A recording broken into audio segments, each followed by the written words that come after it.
उस हिसाब से तो हमारे मुसलमान लड़कियां बेचारी हिजाब में ही निपटी रहती हैं। पाकिस्तान की लड़कियां तो बड़ी मॉडर्न होती हैं।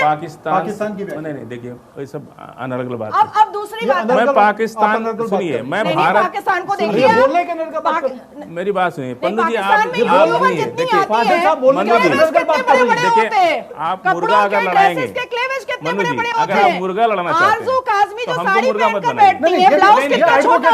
भारत ये एडवोकेट है, मैं भारत और भारत संविधान की बात कर रही है। आर्टिकल 19 की बात हुई है। नहीं आर्टिकल आपने कहा पाकिस्तान के संविधान से देश चल रहा है। अरे भैया तो शरिया किसका है? जिन्ना का तो है। तो जाए ना जिन्ना, ये जो शरिया का गाना गाया हम जा तो रहा संविधान है, से चल ये थोड़े ही प्रॉफिट मोहम्मद शरिया का यहाँ लिखा कहाँ हुआ है? है। भारत में कहाँ है? अरे तो गए ना जिन्ना लेके अपना शरिया चले गए ना, चले गए। चलिए तो काहे के लिए यही सुप्रीम कोर्ट तो 3 तलाक बैन किया, तो काहे के लिए मातम किया? यही सुप्रीम कोर्ट तो बोला सीए, तो काहे के लिए मातम किया? उसके बाद अभी कह रहे हैं कि सर्वोच्च न्यायपालिका और संविधान से देश चलता है ना, तो यूसीसी मान लो, तब तो मातम हो जाएगा। हाय यूसीसी, हाय यूसीसी, काहे नहीं यूसीसी, काहे नहीं यूसीसी?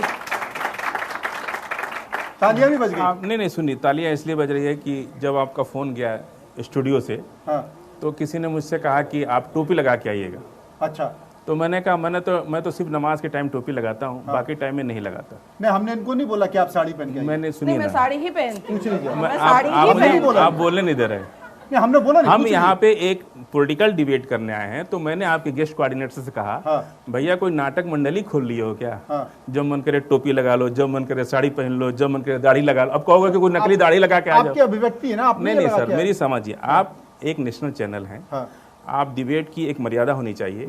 हम इस देश के संविधान पर चर्चा करने आए हैं, हम इस देश के कानून पर। मैं नाजिया की बात नहीं कर रहा, मैं आपकी बात तो बोल रही हूँ ना। आप सुन लीजिए, मैंने अगर वो संविधान की बात कर रहे हैं तो मर्यादा बात नहीं कर रहे। संविधान का आर्टिकल मैं देखिए आप फिर मैं आपका नाम मुर्गा लड़ा रहे हैं, मुर्गा मत लड़ाइए। अब ये फंडामेंटल मुर्गा कहाँ है? नहीं मुर्गा, आप वो क्या कह रही हो सुन लीजिए। दो पुरुष होते तो मैं मुर्गे की बात करता। दर्शकों को उनकी बात सुनने दीजिए।